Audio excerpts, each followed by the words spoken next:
Yeah, radio show. Yeah, yeah. Absolutely cleaned house, to then jumping over to the Stanley Cup final where he did a bunch of media stuff, to then now the Combine where he's got to do some more media. Connor Bedard has been doing a ridiculous amount of interviews lately, and I mean, what do you expect from a guy who's being called the most exciting prospect in hockey since Connor McDavid? It's what comes with the territory, and he knows that. By the way, little sidebar here, his fitness seems to be off the charts based on what he's been doing at the Combine. He's putting in the work, and guys can refuse to do some of the fitness testing. He didn't. He went all in. But for obvious reasons, I'm super intrigued with this kid and what he's going to do in the league and his personality, which already seems to be shining through a lot more than some of the biggest names in the NHL right now. So I've been watching all of these interviews, and honestly, I don't know how this guy does it, and I don't know how former first overall picks have done it. I mean, when it's this much of a runaway train, and he knows he's going to the Blackhawks, the Hawks know he's going to them, the whole city of Chicago, the whole hockey world knows that Connor Bedard is going to pull on the Blackhawks sweater on June 28th. But in the name of professionalism and humility, Bedard has to pretend like he doesn't know if the Blackhawks are going to pick him or not. And hey, I respect it, okay? It's part of the dance. You got to do it if you want to join the league. Hockey culture is being humble and being respectful and not acting like you're the best player to ever grace the earth. I get it. But the reporters know that, and they still try to ask him questions to get him to slip up and say, yeah, well, when I go to the Blackhawks, he's not going to do it. Obviously, he's always going to answer with, hey, they haven't picked me yet. If I go there, it's a great city with a great up, and say, yeah, next Tuesday, I have an appointment booked for a massage in Chicago. And you can see a little bit in some of his answers that he's a little bit annoyed, a little bit irked. He's like, I've answered this 100 times. You guys are not going to get me to say that I'm going to the Chicago Blackhawks, so stop trying to get me to slip up. Now, he's a 17-year-old kid who hasn't even played an NHL game yet, so he's not going to blow up on a bunch of reporters, because that would definitely make big news in Canada. But if you watch the interviews, you can tell he's annoyed by it. And honestly, so am I. And I'm not even the one doing the interview. I'm just watching it. And there have been so many that I've missed that he's had to do. I mean, imagine for years being asked about your future and not knowing where you're going. And then you finally know where you're going to go, but you have to pretend like you don't. And again, McDavid had to do it. Matthews had to do it. It's part of hockey culture here. I mean, the closest we got to spiciness was Shane Wright last year when he was talking about Montreal, and even then, it wasn't anything really major, but it was just juicier than what the recent first. So, I want to talk about this because he's probably going to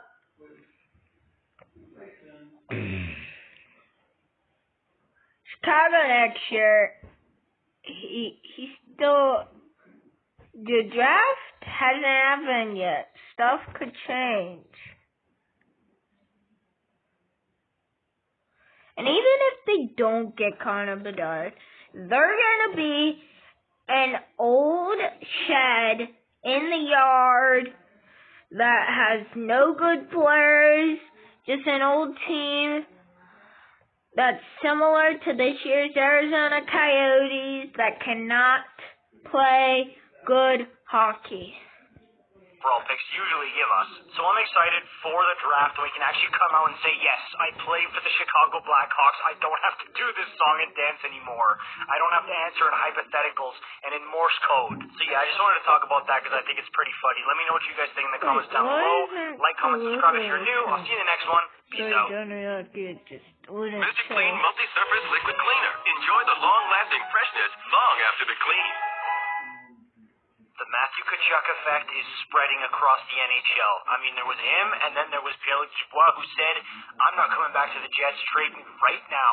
And now, Connor Hellebuyck, maybe he goes back and plays again for the Jets, considering he's not a free agent until next offseason. But he's come out and said, I am not signing here, which in my world means I'm on WestJet.com, tell me where I'm going. And this just sucks for that market. And I mean, losing your star goaltender is one of the biggest blows your team can take. And yes, you can turn it into assets, but finding a goalie like Connor Hellebuyck is next to impossible. Goalies are voodoo in the National Hockey League. Just look at Florida. Oh, $10 million a year. Bobrovsky's our savior. And he was hot garbage up until his playoff run pretty much for the Florida Panthers. And on the other side of things, Aiden Hill for a 4th round pick. Nobody would have thought he'd be in this position, and he's playing out of his mind. So when you have stability between the pipes and it's somebody... Aiden Hill got traded to the Seattle Kraken? No way. You can rely on night in and night out. You kiss that guy goodnight every single night, and you thank it, the Lord above, that you have him. And I hate that all the comments are going to be, oh, it's because he lives in Winnipeg. Can you blame him for wanting to leave Winnipeg? Same thing with Dubois. And the market, the city, and the franchise, the fan base, doesn't deserve that kind of slander. Okay, I hate when I see, oh, well, what did you expect? It's Winnipeg. I hate that so much. That's a city that literally hails their hockey players as heroes. They'll treat you like a god over there. They deserve nothing less than an incredible hockey team that provides to them the same amount of investment and love that they provide to the team. And poor Winnipeg has to deal with this so often. I mean, think of Patrick Laine being like, hey... Do you guys know the song We're Not Gonna Take It Anymore? I'm not gonna say it because it's a copyright song. But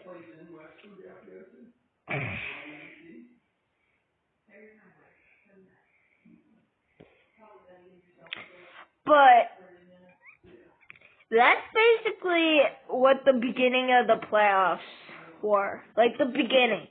Not just the whole playoffs were like that. Peace out, I'm out of here. And then everyone in Winnipeg... At this point, it's just Joe. Winnipeg's like, what? This is like maybe our cornerstone piece behind Mark Scheifele. What do you mean you want out? And then you've got guys like Dubois, Stanley, and now Hellebuck. There's probably more. I mean, who knows what's going to happen with Blake Wheeler and Mark Scheifele. That one's an open book. So I just hope they're able to get some awesome assets for these guys that want...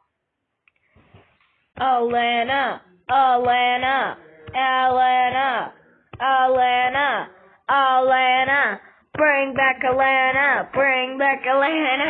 And they're able to find pieces that actually want to play in Winnipeg and respect the market that they're in and realize, hey, this is awesome to play in a hockey market like this.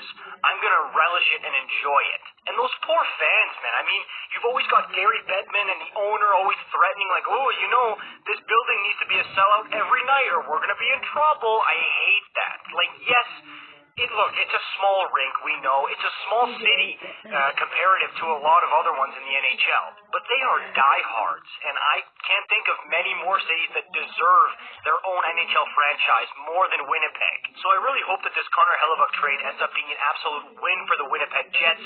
I hope they figure it out, they can retool on the fly, and I hope Hellebuck's watching on TV when the Jets Stanley Cup parade is on. Today I'm shopping for great deals on top brands for my entire family at Going On.